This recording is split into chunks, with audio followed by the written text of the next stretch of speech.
Today I'm going to show you how to make a registration board. The purpose of having a registration board is so when you're printing your edition, you will always make sure the paper is in the same location. So when you're doing this, you want to make sure you always have a ruler and measure things out and keep in consideration as well the borders. So you can make these for every single project, and you want to look at the edge of the plate that you're using, and I like to build up the front so that it is the same dimension as the plate thickness. You're going to see what I'm talking about in just 1 second. Here is my setup. I made one so you can see what I'm doing. I like to use the duct tape only purely so you guys can see what I have, because I noticed that if I only use white, you can't see what I'm talking about. So there's my different blocks. Here's my pre-torn down edition. There's an X-Acto. I like to mostly use my box cutter, pencil, scissors, blue tape again, and my duct tape. I also like to have Mylar, and this is my cardboard. So you can use the back of a sketch pad. You do not have to go and buy chipboard, which is also called mat board, but if you have a clean piece, I always like to have that better. First, you're going to measure the size of the paper, because that's going to be the exact same size as your registration plate. You can see that I'm measuring on both sides so that when I make my cut, it will align perfectly. I also like to use my healable mat because sometimes your ruler might be bent, and you'll know that it's straight on a healable mat. So I'm just aligning it, and you can use, I would use like an H pencil for this so the pencil graphite doesn't smear. There, I made my line, and I'm very conservative with my mat board. I just make sure that first I score it, and then I'm going to keep all the different things because you'll be using them, or extra pieces, because you'll be using them when you're printing, chincolet, etc. First I score it with the X-Acto, and then I use my box cutter. If you don't have a box cutter, just use your X-Acto. Now I have my board cut to the right size because it's the same size as my paper, and you'll see the way that I did it, all I have to do is cut it now in half, and I have 2 equal sides. Again, measuring, making my tick marks on both sides, using my healable mat. And I always like to put the ruler to the side that I'm about to cut, so that I don't overcut onto whatever I am doing.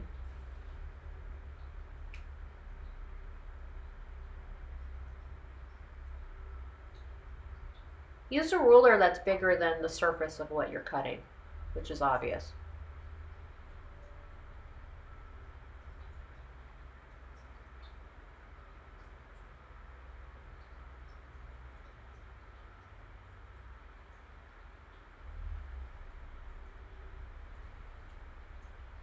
And I'm just double checking myself.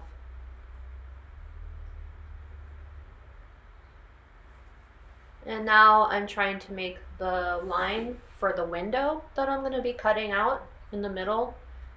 The reason I said make one for every different project is each of your projects will probably have a different size plate depending on what you're using for the project. So ruler some more, measuring, measuring, measuring, lots of measuring. And you can see the top has the same border, so I'm going to have the same border all the way around.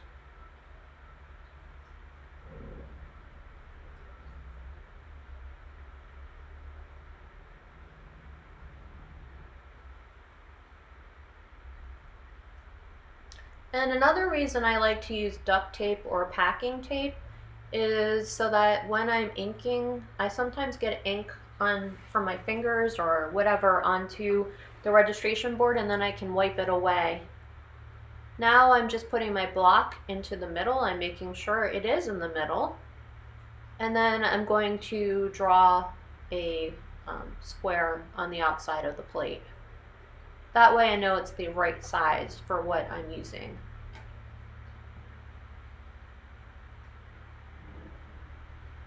I like to double check myself, triple check myself, make sure the borders are the same.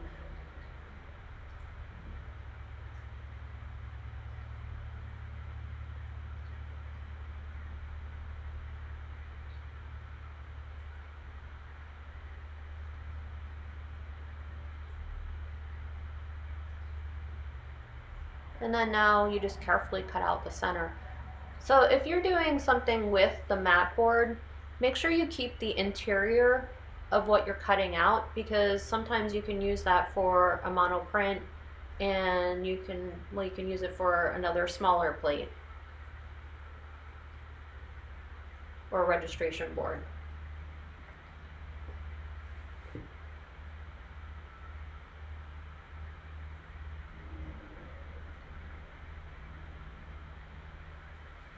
So you can see this takes a little bit of time and patience.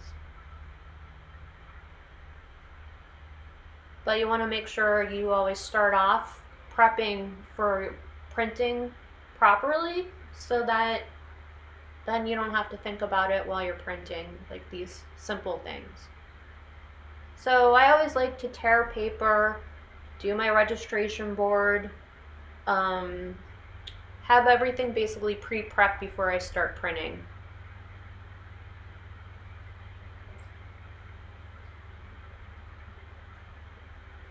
And you don't have to do all this on the same day, but you do have 3 hours of class, so.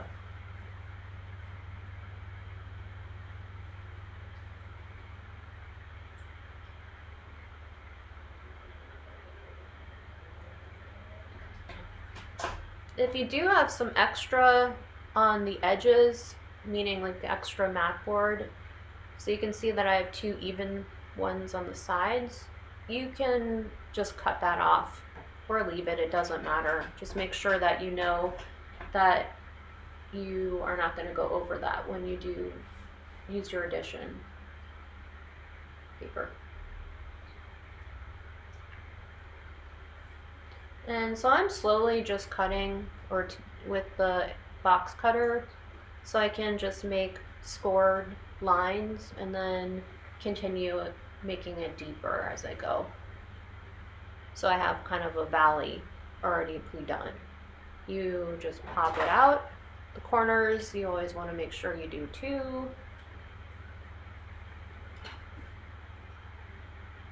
And there you go.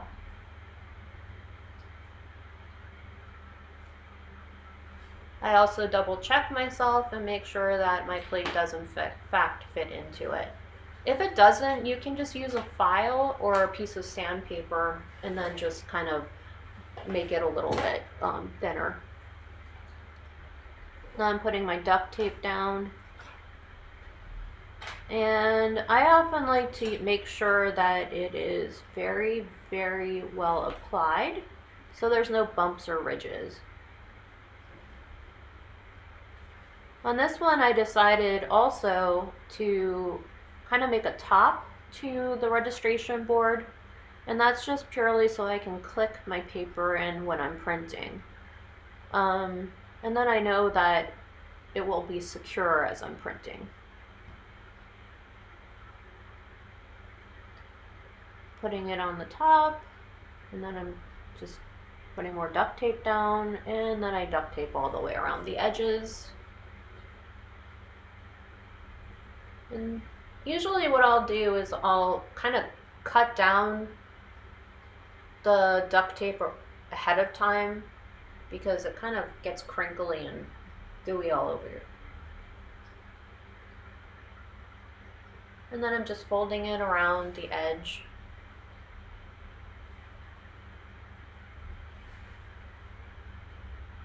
And then I'm cutting off extra. You want to make sure that it does sit flush on the table, because otherwise you won't have as good results when you're putting your paper down. The paper will actually be a little bit off. And if you do have kind of a wrinkle, do not worry. You can use your burnisher, or AKA little guy, to just kind of burnish out those bubbles or wrinkles.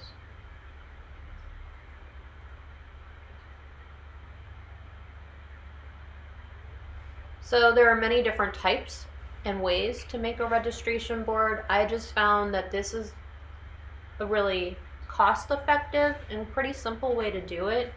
And you can just reuse, let's say your next board is not the same size, you can actually just cut up the cardboard and use it for cardboard chips. I was showing you that whenever I finish with the duct tape, I also always put the corner down so that I can easily take off the tape the next time. So here you can see that I'm just burnishing it with my bone folder, and then I'm using a backing plate. The reason for the backing plate purely is so that it's a stiffer surface. I'm just measuring it so that I cut off excess. And I like to put Mylar or some kind of acetate on top of the backing plate so that if I get ink on the back of my board or plate, I can clean off the ink from the back of the board.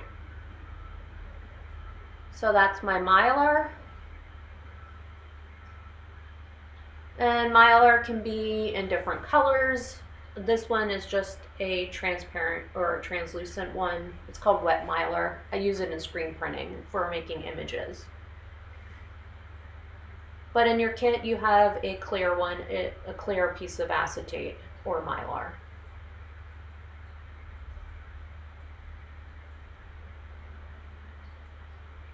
In my pochoir demo, you'll see the same kind of Mylar.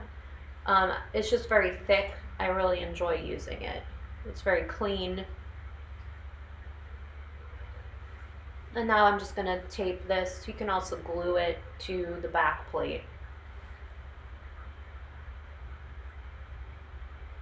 Just aligning it and then taping it. So this is basically how you make a window mat for even when you're going to frame a picture.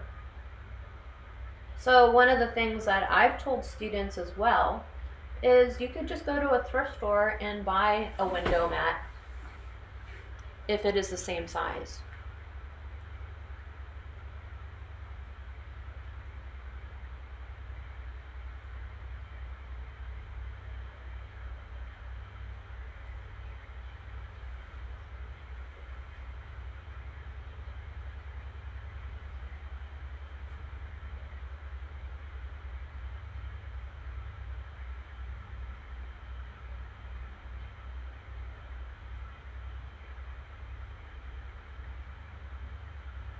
And so again, pretty conservative with even my tape.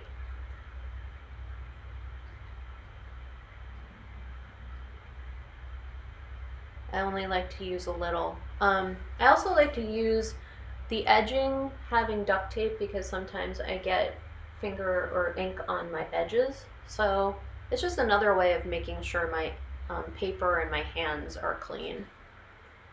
So now I'm just going to take a piece of duct tape again, and I am going to put it as a hinge.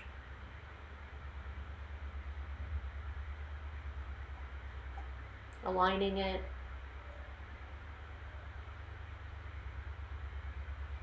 Folding it over. And there is my hinge.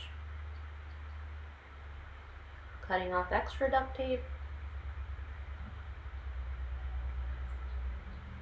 And again, you can use packing tape. And here are my pre-cut ways of actually having the registration, so that when I'm doing my addition, I can just make sure the top and the bottom are aligned perfectly. You can also not have that and just have your registration board exactly to the edge. So the paper is the same size as the registration board. I just like to do a little kind of cardboard chip on the edges just because it helps kind of quote unquote click my pieces in of paper. And the only reason I'm using packing or the blue tape is so then you can see the little teeny registration.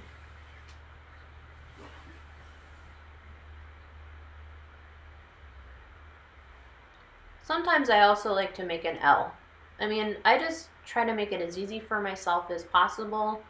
You guys over time will find what works for you.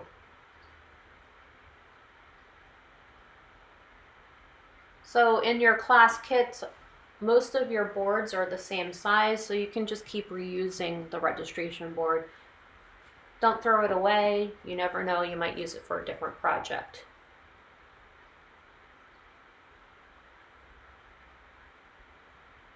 Or give it to a friend. Who knows? Burnishing that down.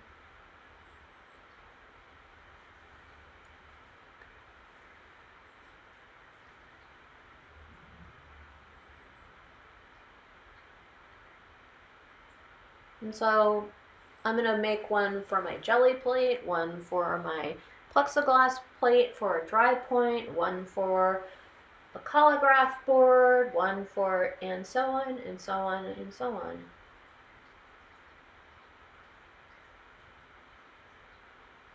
It's also a nice way if you're carving, you already have a window to put your plate inside so that doesn't move around. Or I like to use it even for my dry point.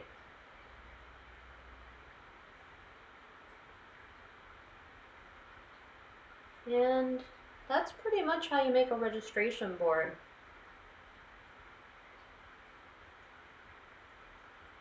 There are a lot of different things that you can do, but I think this is the most effective and the fastest way.